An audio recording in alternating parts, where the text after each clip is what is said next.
We were discussing in the broadest sense, the development, the emergence and the development of the polis, and specifically, I had been telling you about Hanson's theory about the development of the family farm and the individual who worked the family farm as a critical element in that story. Now, that same individual who produced the economic wherewithal that would support independent individuals who were not noblemen, who could conduct their lives in an autonomous way, and who ultimately fought their way onto governmental bodies which allowed them to participate in the key decisions, the political decisions, and all other decisions in the state. That third element of their character, of their place in the world, is the one I want to turn to today. Their role as soldiers fighting for the common cause, and that common cause now being not an individual goal, not a family goal, but the goal of the entire civic community which was coming into being, and I suppose would have had to come into being in order to have this role, fighting for one's polis. The style of warfare that emerges in this period, apparently for the first time, is what we call the Hoplite Phalanx, and each half of that needs to be explained.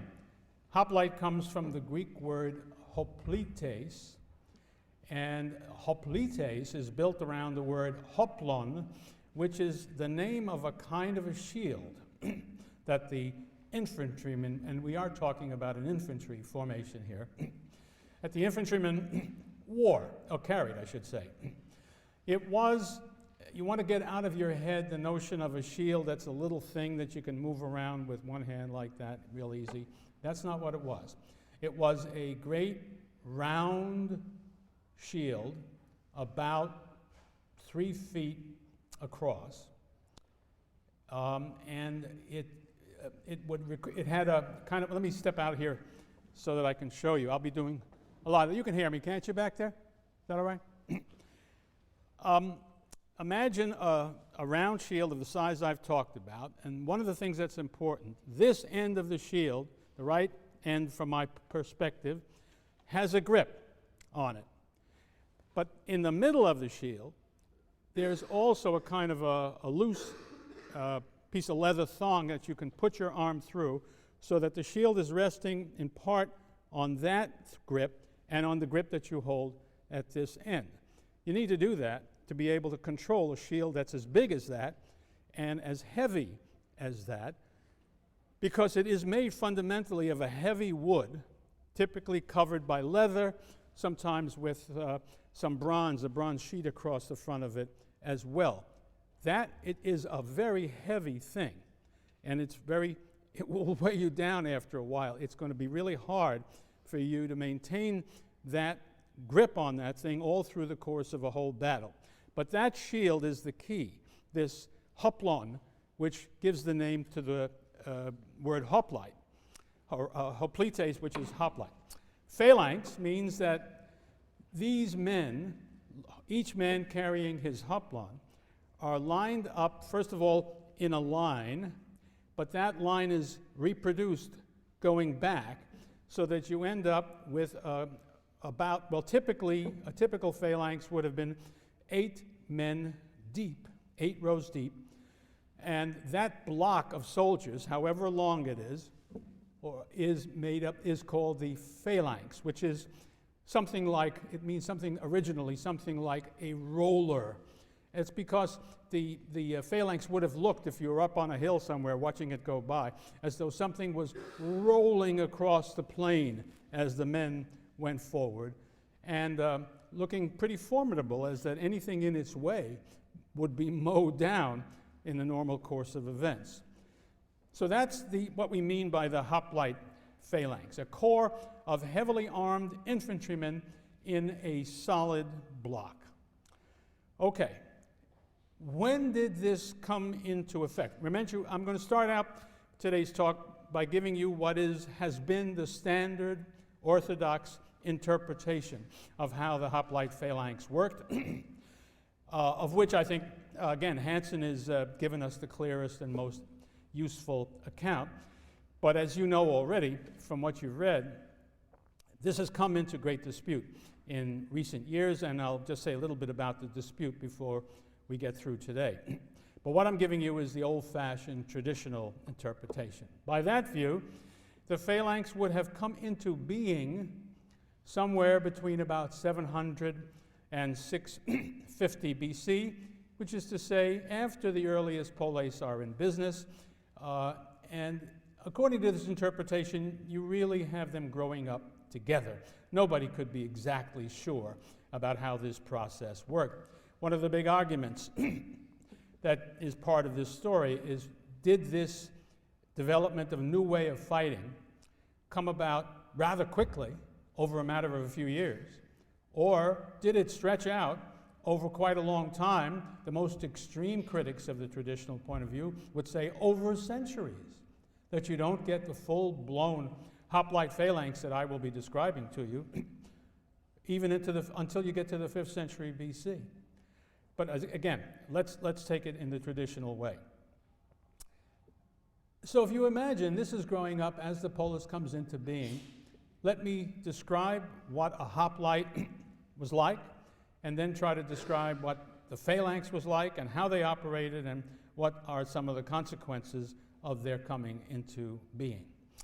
The hoplite himself is marked by, first of all, the shield, and second of all, as we continue to think about his defensive capacities, he has a certain amount of armor to protect his body.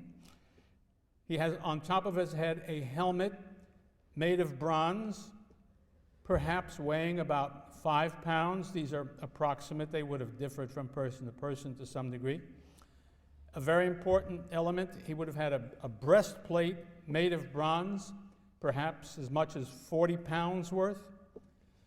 He would have snapped across his shins greaves, sort of like the shin guards that a catcher in baseball wears, also made of bronze. The shield itself, as I told you, was made of a heavy wood covered by a leather or bronze sheet about 3 feet across, something in the neighborhood of 16 to 20 pounds worth of shield, and gripped, as I told you before. So you want to think about this hoplite as when he has everything on and when the shield is in place. Again, let me sort of try to demonstrate this. He ought to be covered by some kind of defense from head to toe. The top is this helmet that comes up over his face and covers it pretty totally. It's made of strong metal. It's got very thin slits to be able to see straight ahead. Covered up, everything else is covered up. A good one will cover some of your neck as well. It's very hard to see very much, and you can't see anywhere pretty much but straight ahead. You shouldn't be able to hear very much either. And what else? Mustn't have been too delightful to breathe out of the thing, although your nose is free, but it's covered by a nose piece. So there's this guy with this helmet. It must weigh, I always wonder how the modern football helmets, which are monstrous, I'm so old, we used to play with leather ones without a face mask. What do they weigh? Get any football players here? I think they weigh a lot. I mean, I think they're very heavy indeed, but I don't know how much they weigh. Anyway, if you imagine sort of putting on a modern football helmet with that mask in front of you, you would begin to get an idea, only begin to get an idea of what it was like to have that bronze helmet on your head. So there you are with that. Then you remember, you got shin guards down to your feet. You have this breastplate. Now, between your waist and your shin guard, there's some very delicate territory, and there's no armor. That's what your shield is for. Your shield should cover that territory. You want that shield up so that it pretty well meets your helmet. So it's going to be at a certain distance. But it will also go down to where it needs to go, down here. If everything goes right, your enemy won't be able to penetrate you. But you should be aware that there are two places where you are relatively vulnerable for openers, and that is if somebody can come in above your shield, your throat is going to be available to him. And if somebody can come in under your shield, then your vulnerable area will be vulnerable indeed. So those are places where you see people get wounded and killed if that can be done. One other very important thing to understand this defensive problem, and this is one of the debatable issues between the old guard and the traditional interpretation. I'm still giving you the traditional view.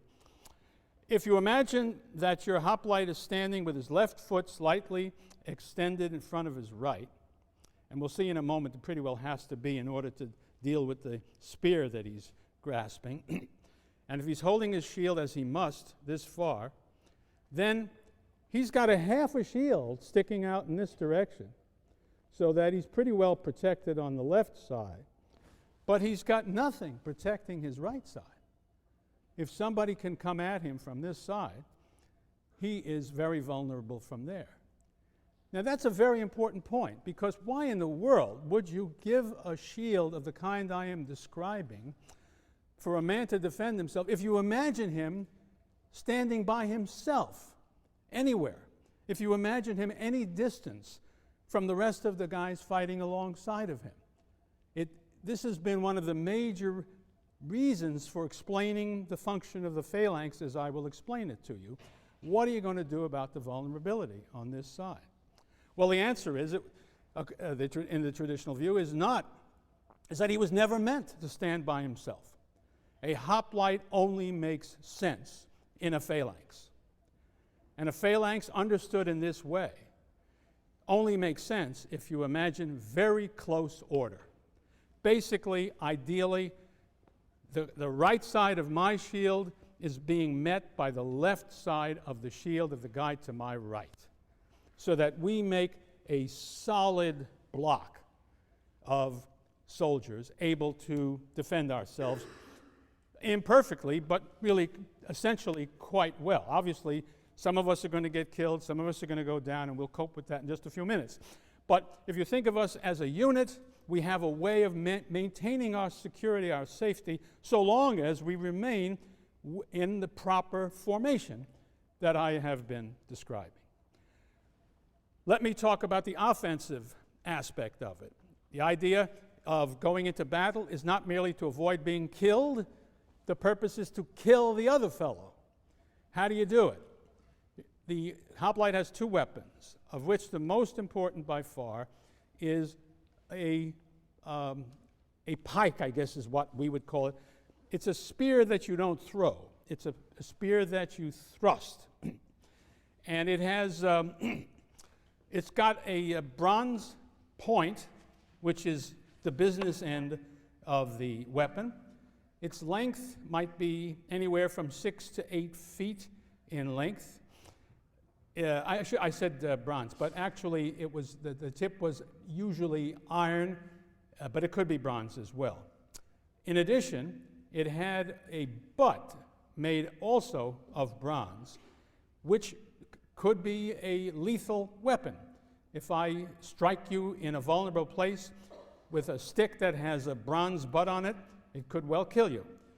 It would happen because the spear itself was made of wood, and that meant you can count on it often breaking in the midst of battle. In which case, if you have one end of it or the other, you can still have a point that you can use to help yourself in the scrum that is a hoplite phalanx battle. Although I don't quite understand, I should say there's many things about how the fighting went on which we can only attempt to imagine because we just don't have films of ancient hoplite battles, I'm sorry to say. We have people inventing them, but even the ones that are invented aren't very helpful, because it's awfully hard to know how they did what they did. But I think we can imagine some part of it more easily than the other. What I was going to say is that you could, at least theoretically, strike with your spear in an overhand manner, or you could strike with it in an underhand manner. The only thing is I don't know how you do that underhand when you're in the middle of a phalanx. So I will be talking about the overhand stroke, which I find it easier to grasp. So let's see if I can, again, give you some sense of what this is like. You have here's a hoplite standing like this. And when he comes into contact with the opposing army, he will presumably strike down in this way. There are other things that he can do. His shield, in addition to being a defensive thing, is also potentially an offensive weapon. He can belt you with that shield, and if he's stronger than you are, or better prepared, or more balanced than you are, he could knock your shield out of your hand. He could knock you back and open up a space. He could knock you down. And so you should imagine that there's at least one chance to give a guy a shot with the shield, and after that you could just be using it as something to press the other fellow back, and you would meanwhile be whacking away with this in the most simple picture that you can have of how the hoplite would have conducted himself. The other weapon was a short sword that he kept at his side, which presumably he would not use so long as he had a spear, which was a better weapon. But if that broke, if that wasn't available to him, he could turn to his short sword, which was a thrusting sword, not like the Roman short sword, which was double-edged and slashing. You had to stick somebody with this hoplite phalanx sword. Now, that gives you the picture of the individual. I hope you can get some sense of what the phalanx might be like. But as I try to describe how the fighting really went, I always find it necessary to ask for some audience participation so that you can get some idea of what it might have looked like in a very, very limited way. So I would like to ask for some volunteer hoplites. The Greeks, as far as I know, did not allow anybody to be left-handed in a phalanx. Think about the problem. But we don't care. You can be a lefty. Of course, the Greeks only allowed men to fight in the phalanx, but we're much more elevated than that. So could I ask any of you who have the courage to come forward and fight in my phalanx? Nobody? Just come. Come forward. I think we got more room here. Okay.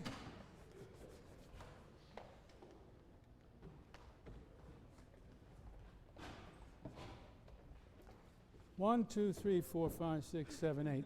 That'll do. All right. We have a couple more. Oh, good, good, fine.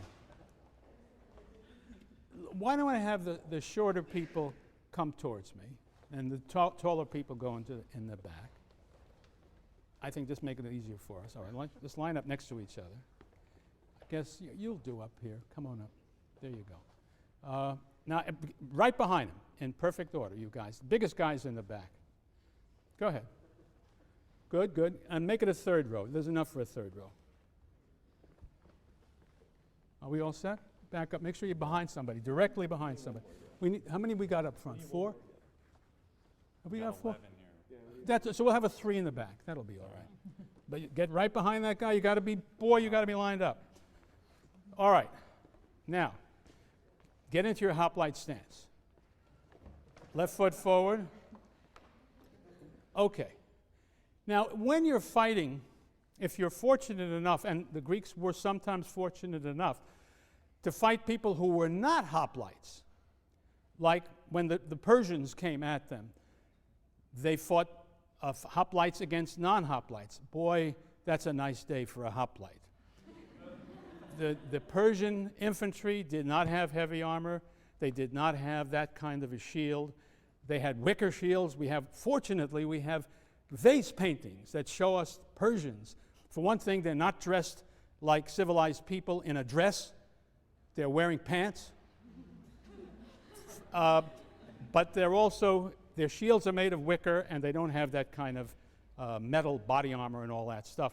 And so you could blow through that infantry like butter. I'm probably never that easy, but really, you're just not going to lose. And the truth of the matter is, hoplites beat non-hoplites in all battles that are fought on flat land in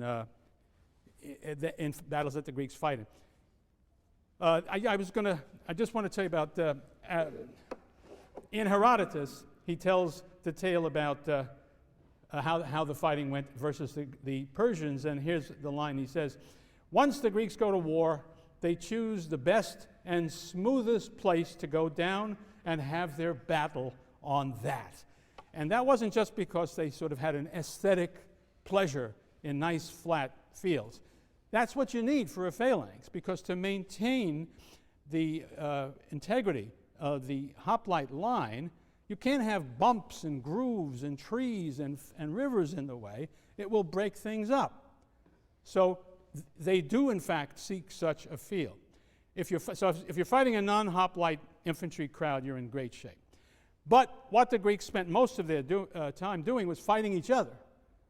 One hoplite phalanx against another hoplite phalanx. So you have to imagine that this thing started with these guys back in their camp and the other army back in its camp. And they both have to agree that they want to have a battle, for a battle to take place. And they will have picked a place that is flat, where they can do what they're doing. Usually, the battle took place over some land that was being contested on a frontier, and they would go down to that area and pick a spot, and there they would go and fight with one another. So now the two armies are lined up. Here's an interesting question. How wide is the line going to be?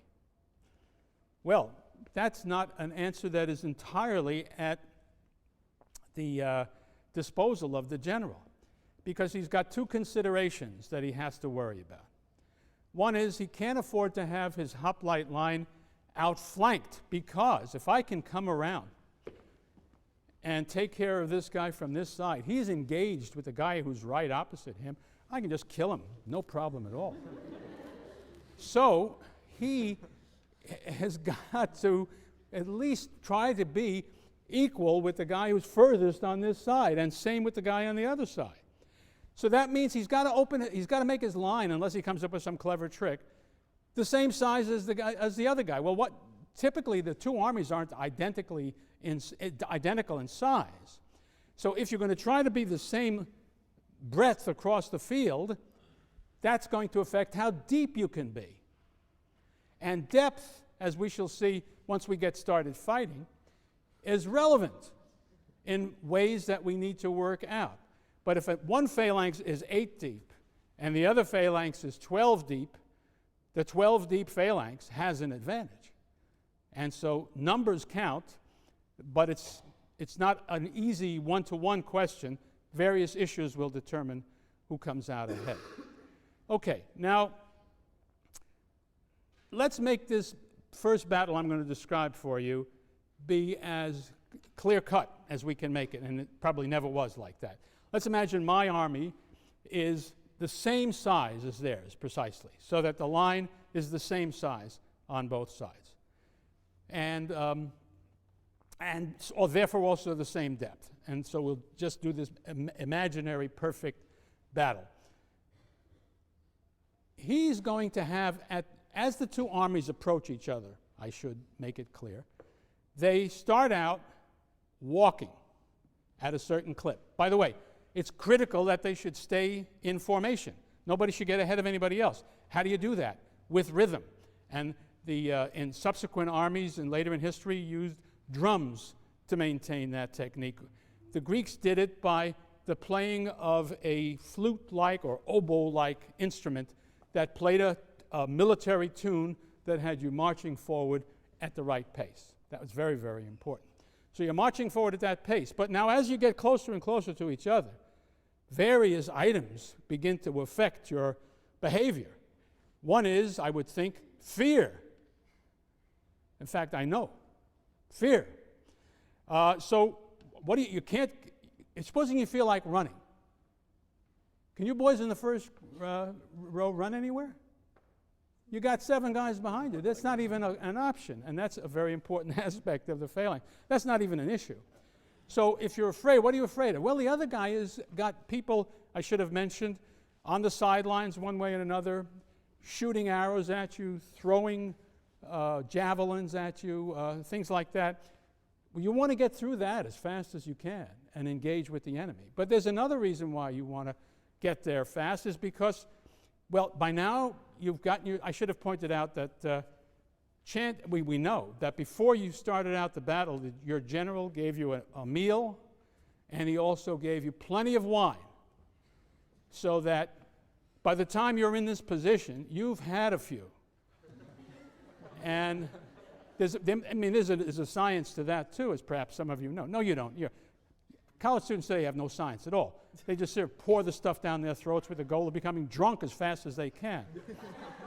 That's barbaric in the technical sense. I mean, the Greeks didn't think. Plato's Symposium, all of these guys are sitting around having a drinking party. That's all they do all night, but they also are talking. And they're talking very well, as a matter of fact. And they are, the goal of this conversation is, or this party rather, symposium means, by the way, drinking together. So they're drinking and they're talking. And both of these are supposed to go on at the same time. And here's the thing. The idea is to drink as much as you can without passing out. And at the end of Plato's Symposium, everybody is out, except for Socrates, who looks around and says, oh, well, no more conversation. Everybody's asleep. Off he goes. And we know who won that one. Why could they do that? Well, they weren't, ignorant undergraduates. But beyond that, they drank wine, not those barbarian liquids that you drink. And also, they mixed that wine with water so that it shouldn't get them drunk too fast. Think about how the world has decayed since those days. So anyway, but the point is they've been it still has its alcoholic consequences. And I like to think that the trick for these guys was to get to that level of inebriation before it affects your nerves and your physical ability to act. But it's worked on your brain to the point where you get to that sort of, what I like to think of as that barroom militance, whereby if a guy says, would you pass the peanuts? You say, oh yeah?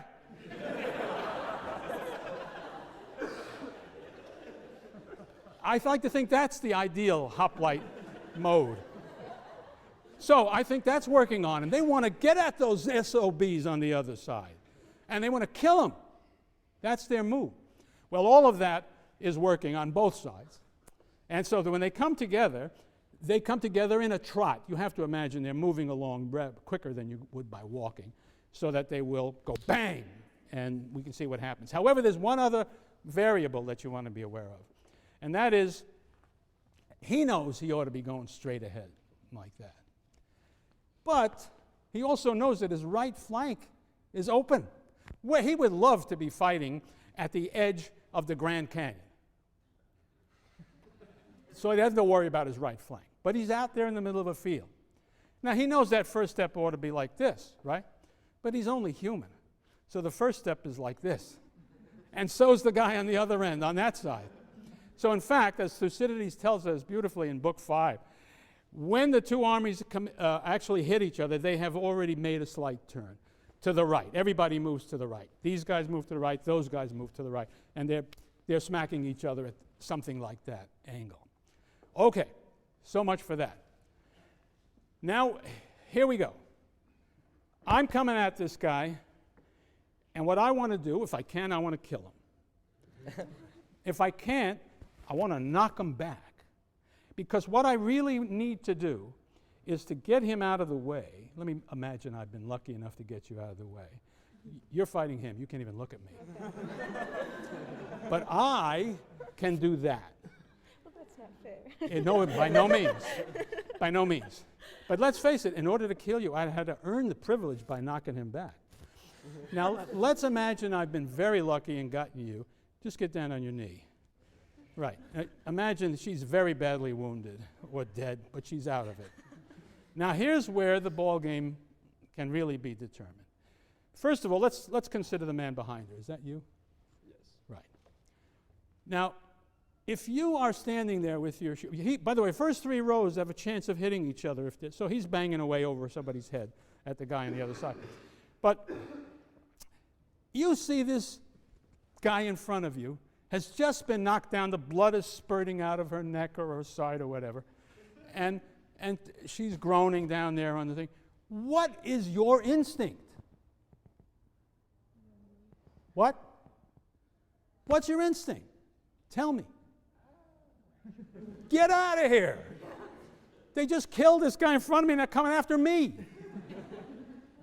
I was thinking of that wonderful scene, and how many of you ever saw The Longest Day, about D-Day? There's a wonderful scene where this German officer comes down. He's in charge of the defensive arrangements there at Normandy.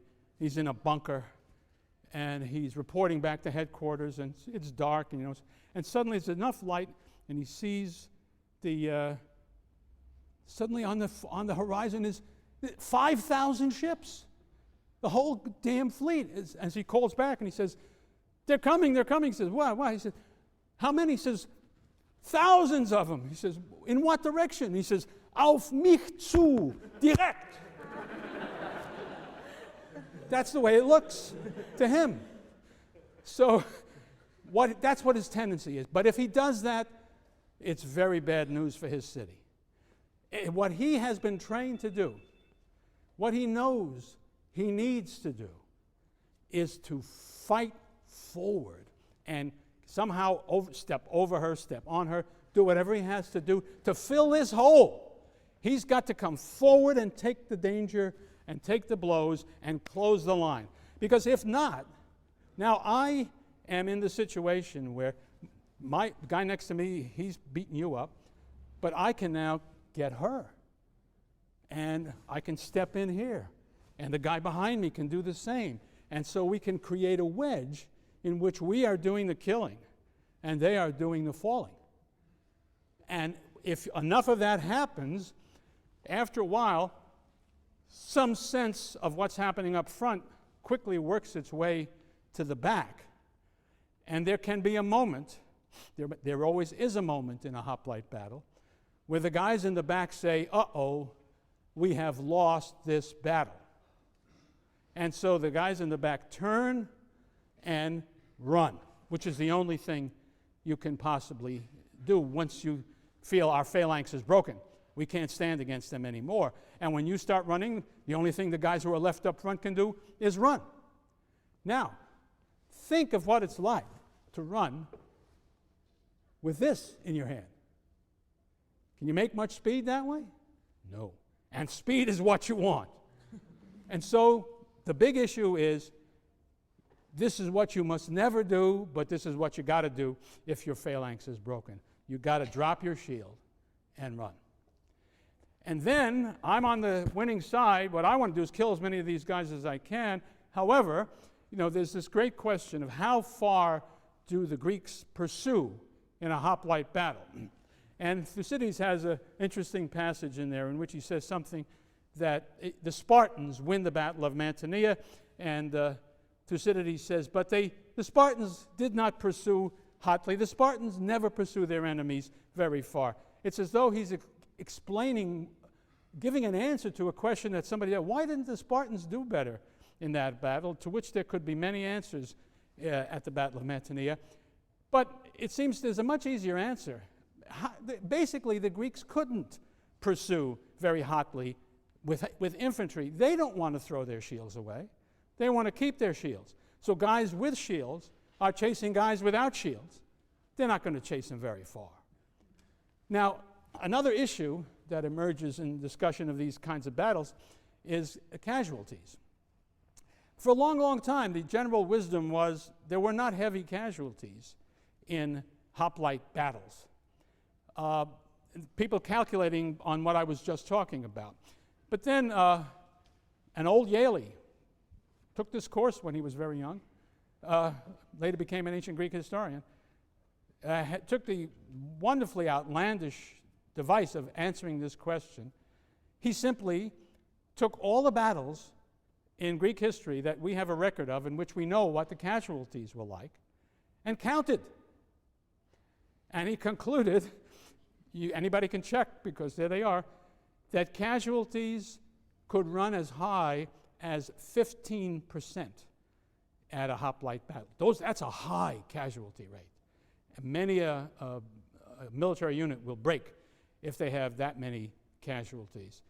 And actually what he finds is the winning side would lose about 5%, and the losing side would lose maybe as much as 15%. And so you get some idea, but don't imagine that these were anything like bloodless or easy. They were bloody, although the actual amount would vary with the circumstances. Now, the battle is over in a variety of ways. One guy ran away. That's pretty good. But for the Greeks, it was very important that things should be really official.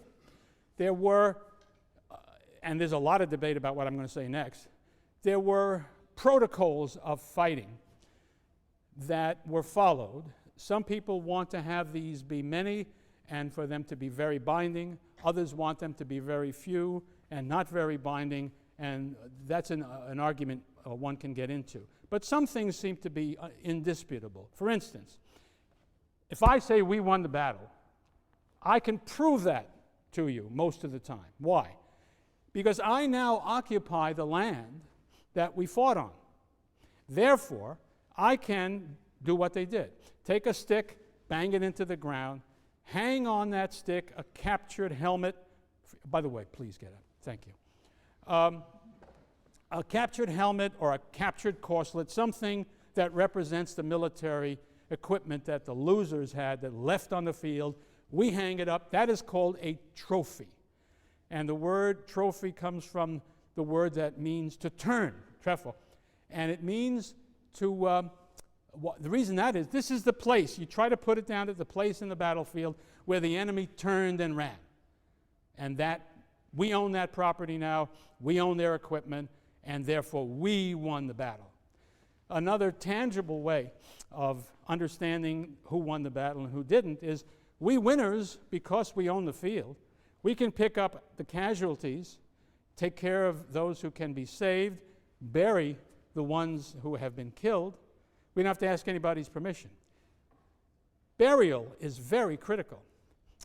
If you remember from reading the Iliad and the Odyssey, it is absolutely critical in the Greek religion that people be properly buried. Because if they're not, their shade goes on forever in misery and pain. They cannot rest quietly in Hades unless their body has been properly buried. So you got to do it. The losing side must come to the winning side, and they must ask permission to pick up their dead and bury them. Typically, that is granted, and they can then do it. But they are, of course, humbling themselves by making the request and coming down under the orders of the winners and taking their dead away and being buried. So it's very, very clear who won and who lost. And that's, I think it's a very important point, because Greek hoplite warfare, which is the characteristic warfare of the Greeks from the 8th century on into the 4th, is never loses its character as a kind of a game in which there are winners and losers, and the winners are given the prize and the losers don't get the prize. It's a contest, just like everything else in Greek society. And there's a tremendous amount of pride that goes into victory and a tremendous amount of shame that goes into defeat. But we said the same thing about the Homeric heroes, didn't we? And here's the difference. They're not fighting for themselves. They're not fighting for their families. And only to a limited extent are they fighting for their personal glory, their kleos. They are fighting for their city. And they will be honored by their city in victory, or even if they perform very heroically. And of course, what about if they were very shameful? What about if they run away? I think I want to save the illustration of that one until we talk about Sparta, where Tertius tells us very, very specifically how bad that is. It's bad. And so you have this tremendous continuity between the sort of the honor code that was so dominant in the Homeric world, which has now been shifted to the larger unit, which is the polis. And if you can see, all adult males fought. I should back up. That's not quite true. There's an important point I didn't make. Not everybody gets to fight in the Hoplite Phalanx. The town, the city, the polis does not provide the fighters with their defensive armor. They might give them their weapons, but not their defensive armor. You can't fight as a hoplite, in other words, unless you can afford to pay for your equipment. And that excludes a goodly number of citizens who are too poor to fight in the phalanx.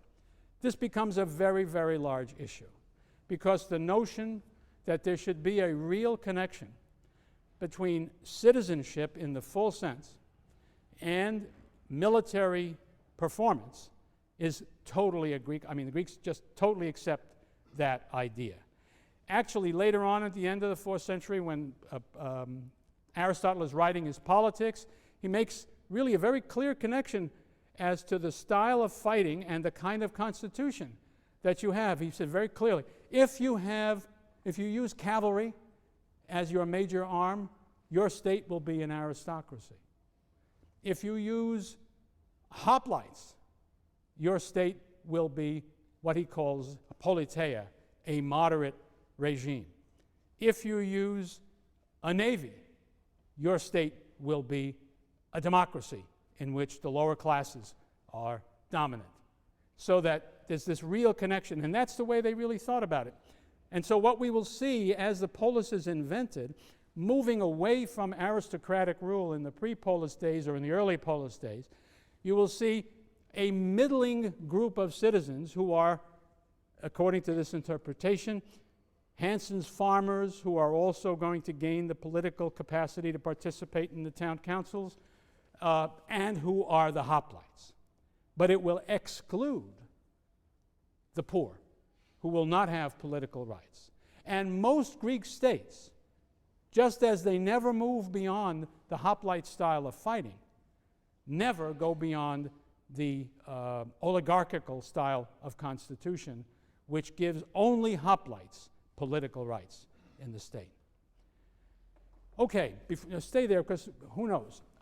We might, the 20 million other things I might have said, but instead let me give you the opportunity to ask questions that you would like to raise, particularly if you want to ask about how they fought. As long as we have a phalanx here, we might as well use it if we need to. Are there any questions?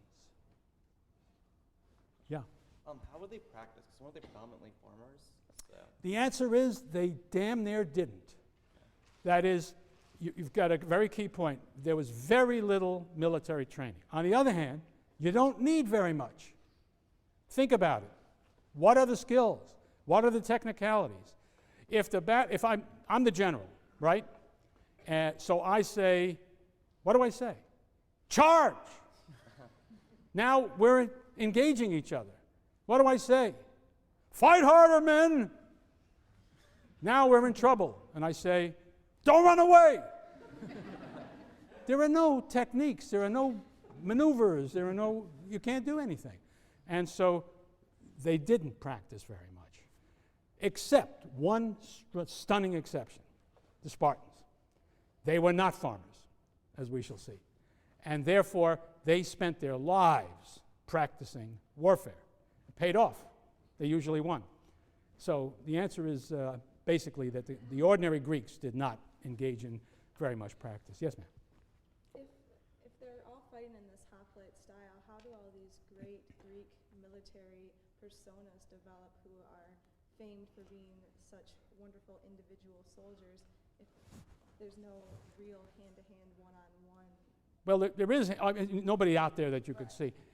Typically, we don't have guys like that. The guys who are famous are the generals, who get credit for putting together a nice formation when it's not the simple one I've just given you. I mean, just to be a little bit more plain about that, famous Battle of Marathon. I will tell you about it when we get there. But one of its features is that because the Greeks were numerically badly inferior to the Persians, they had this problem of covering the line, you know. So instead, they could have thinned out their entire phalanx, but that would have given the Persians a chance to break through anywhere and everywhere. And so what, who's my general? Miltiades did was to make his wings heavier, deeper, and very dangerously thin in the middle. It was a gamble. The gamble was, our wings will crush their wings and turn in on them from behind and from the side and set them a-running before they break through our middle. And as Wellington said at Waterloo, it was a damn near thing. The Persians broke through the middle, but just before that, the Athenian wings crushed the Persian wings and set them running for their ships. So everybody says what a genius Miltiades was. Similarly, in naval battles, Themistocles at Salamis comes up with endless clever devices. So you see what I'm driving at. We know those guys. You never really hear of Joe Blow, who killed 34 guys in the phalanx. There must have been some guys like that, but you just don't hear about those fellows. Okay, any other questions? Yeah. When would they pull out their swords and start hacking? When they had no spear. So the spears they would thrust and then they would get broken? Yeah, they would. These spears must have broke like mad. And so the thing to do, unless you have something else to do with, you go for your. It's not like you go out and you start fighting with people. It's just you're behind your shield and you're hacking. Always. Oh, yes. Always.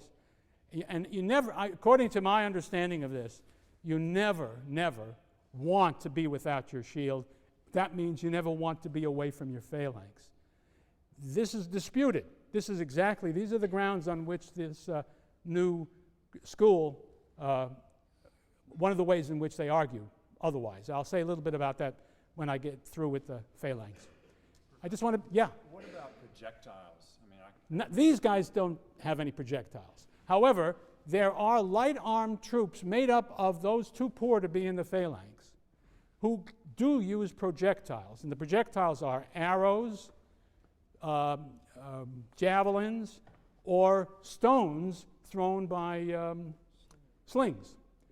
The trouble with them is none of them has any range. Think about that for a moment. Oh, these are not, get out of your mind Henry V. Forget the Battle of Agincourt. Don't have, what are those men in Lincoln Green with their enormous longbows made out of good English composite, whatever, who can fire the thing thousands of yards and penetrate and kill the French nobility. How many of you have seen Henry V in the Laurence Olivier version, 1945? They got this miserable modern one with these sort of Vietnam-like conditions that they have out there. It's raining all through the goddamn Battle of Agincourt. Great battle. It's got to have sunshine, blue skies, terrific. Well, never mind. They had very poor bows and arrows. They didn't have the composite bow. Didn't have much power. Would have had a hard time getting through the shields, and it didn't have any distance. So, but they were worth something because they did this. Actually, those guys would be useful, not so much, hardly at all, during the scrum of the phalanxes. But should one side be retreating, that's where they do harm. Once you throw your shield away and you're running, anybody who's got a weapon can take you out. And that's when it would have happened. Yeah. So is it unlikely that someone like the fellow whose name began with M that we read about from one of the selections? Miltiades? No, Oh. The archer in the Iliad. Oh, in the Iliad. Well, Is it unlikely that people would actually have been able to do anything like that? yes, the Iliad has various people who are very good archers who could kill the other guy. I would say I'm sure there were bows and arrows at that time, but they did not yet have the kind of armor that they would have in this time. So they would have been more vulnerable, and you wouldn't have had to have such a powerful bow. Of course, Paris, isn't he the one who kills Achilles, right? But Achilles, of course, got him in the heel where he didn't have any armor. Anything else? Yeah. Yeah, isn't it kind of like somewhat inefficient to like load it really deep? Because I assume like if the spear's only 6 feet long, like what are the people in the back going to be doing? Very good. Yes, and that's a big argument that nobody has a good answer for. The traditional answer is that these guys actually did press up against the rows in front of them, and that this provided a momentum that gave the front line an advantage in beating the enemy facing them. You can see all kinds of troubles. Why didn't the guys in the middle get crushed? I don't have any very good answers for that.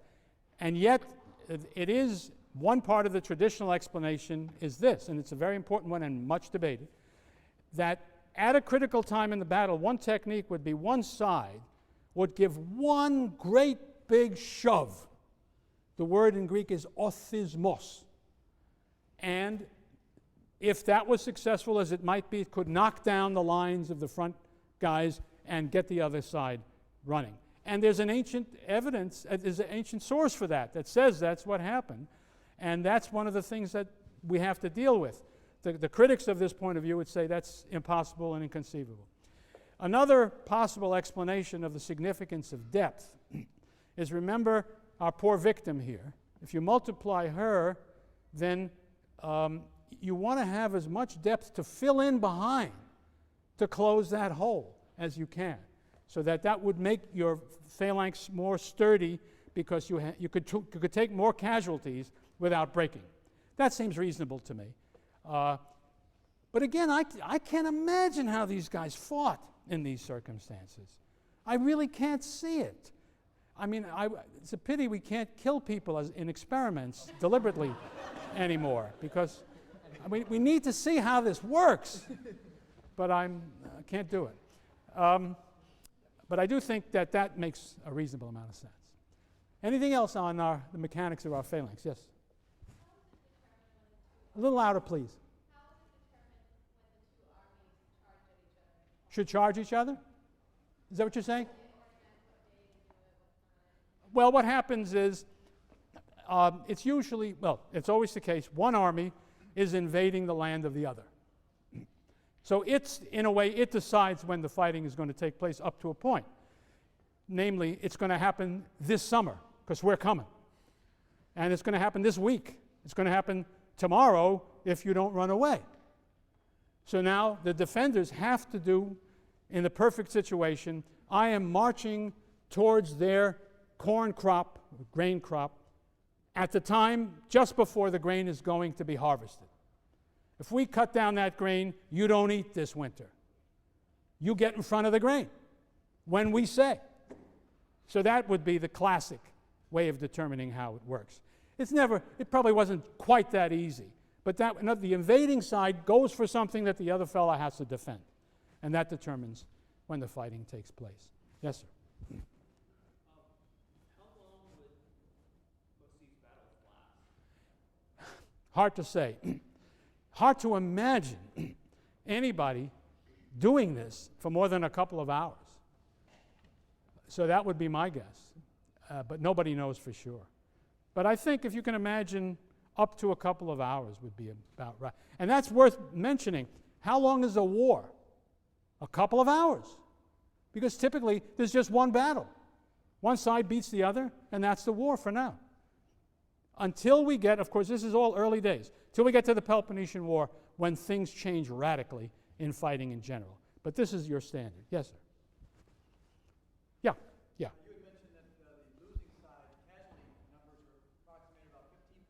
Yeah, it could be that bad. Fighting for an hour or 2 hours, it just seems like that would be such a low number.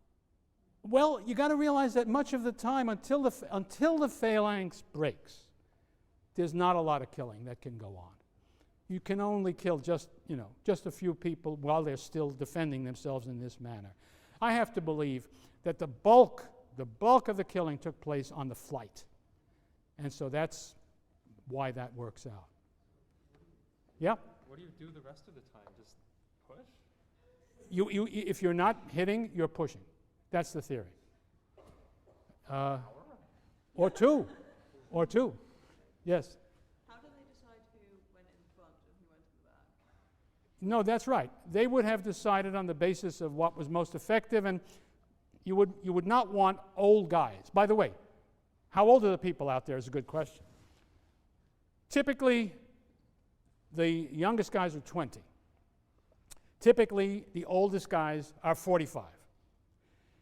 But everybody was liable to military service in these states till they were about 60. So you can imagine in certain circumstances there would be guys that old back there. But fundamentally, it's between 20 and 45. Okay, I would have thought that the front row would exclude the older people. You want tough guys up front. You don't want your front line being broken. So the guys up front the younger you are, chances are you're going to be more physically strong than older guys. Probably, though, you wouldn't want to have the very youngest guys up front, because another thing you want is experience.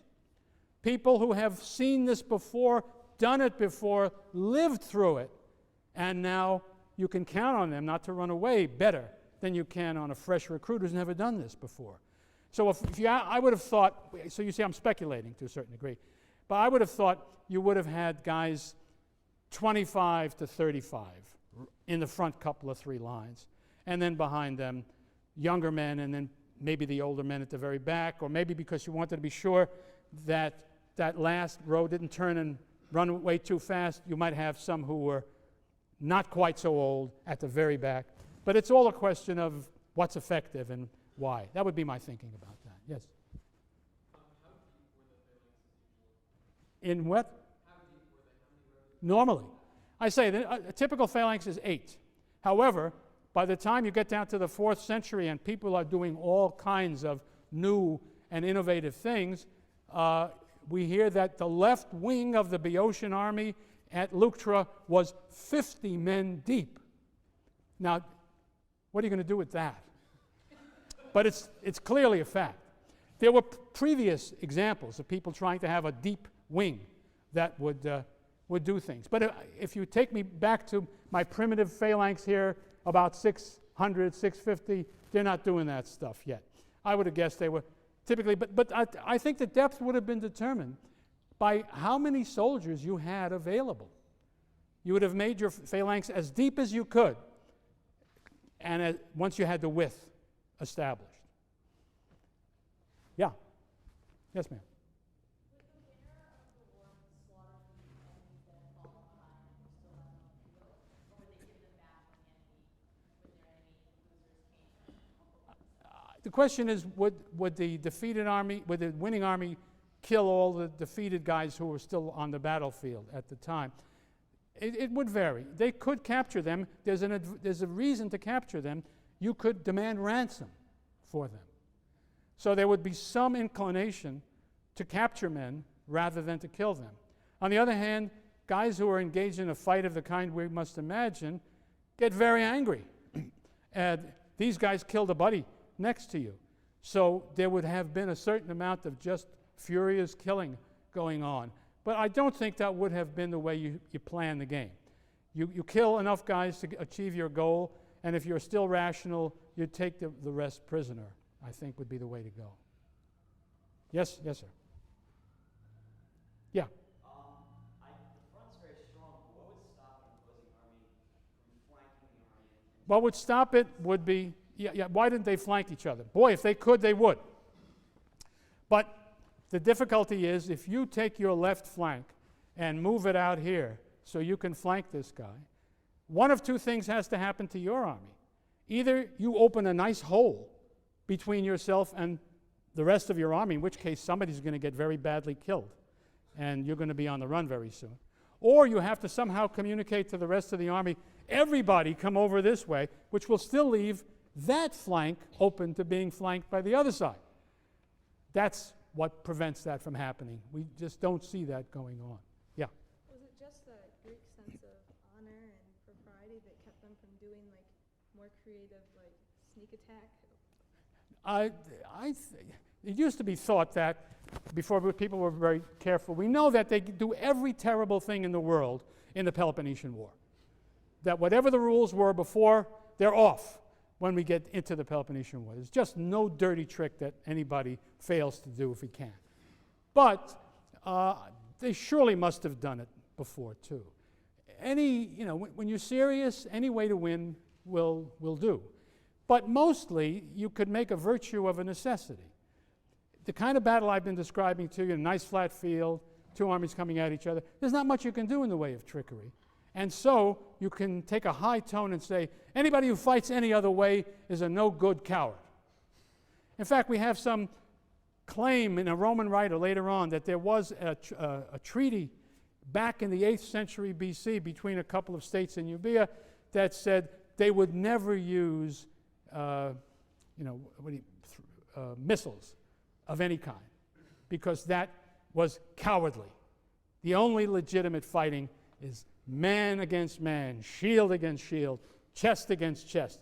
Everybody else is a pussy. So I think that became, and whatever the reality was, that story was always being told. That's the way for a man to fight. Anything other than that is open to suspicion. Well, okay. Thank you very much, Hoplites. A little hand for our Hoplites.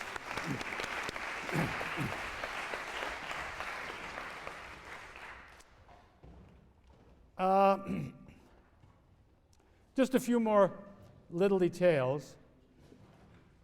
The situation begins that, remember, the two sides are opposite each other in the field, probably in the morning.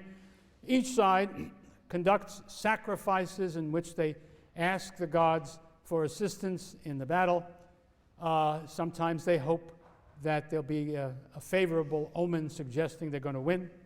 They have breakfast, they drink, and they advance typically to a battle song called the Paean, which we have, what they sang. I don't have the tune, but I have the words.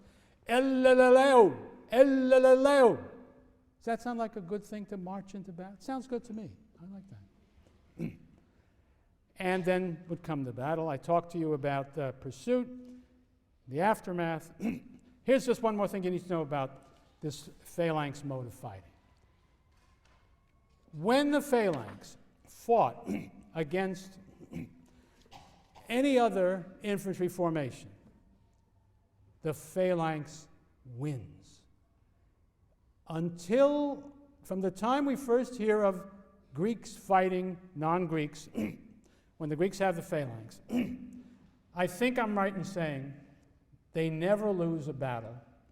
Finally, they do in the, I think it's the 2nd century BC, when King Philip of Macedon has his phalanx fighting against the Roman legion, and the legion wins.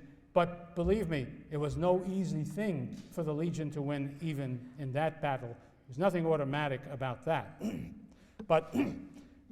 And so great was the military success of the phalanx that the king of Persia, who was always getting into wars and hiring troops, whenever the kings could, they hired Greek hoplites to fight for them.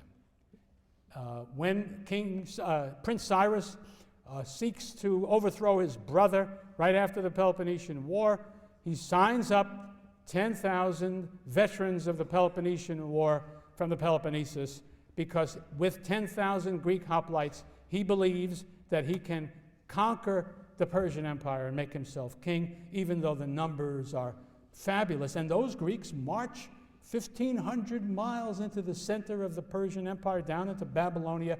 fight the army of the Persian king, defeat the army of the Persian king, but unfortunately, the prince who led them down there is killed in the battle, making the victory rather pointless because the whole idea was to make him king. And so then you have Xenophon writing his Anabasis, The March Back, telling the story of how those 10,000 Greeks rather, got back home. Just a word for the other side of the argument. I want to read you a quotation from Hans von Wees, who is the leading critic of the traditional Orthodox explanation I just gave you. Here's one.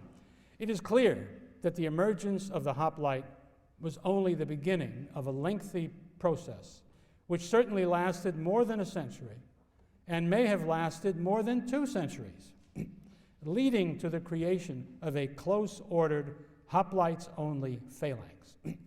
The classical hoplite formation, then, was not the long-lived military institution of scholarly tradition, but merely one phase in a history of almost 4 centuries of slow change towards ever denser and more cohesive heavy infantry formations. And I'll read you one more of his statements. Those who favor an early date for the emergence of the hoplite phalanx rely on the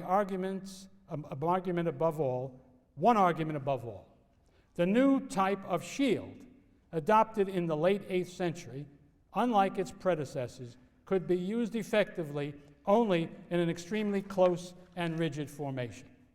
Double grip shields thus presupposed or imposed an extremely dense formation. The tacit assumption is that hoplites stood frontally opposed to their enemies, like wrestlers, rather than sideways on, like fencers, holding their shields parallel to their bodies. But artistic representations show that this is not how hoplites fought. I would say that the crux, the kernel of the critique, a lot of things you can argue about, the kernel of the critique lies in this assertion, which derives its force from an interpretation of pictures on pottery.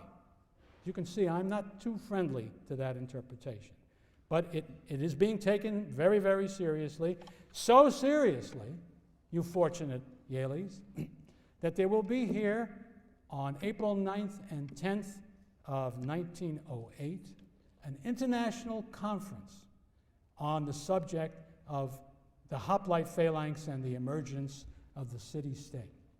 And it will be a classic Greek agonal confrontation, because among the other stars who are going to be engaged, Curtis Easton will be one of them, the main event will be a one-on-one between Victor Davis Hansen and Hans von Wees. You're all very welcome to come on that occasion. See you next time.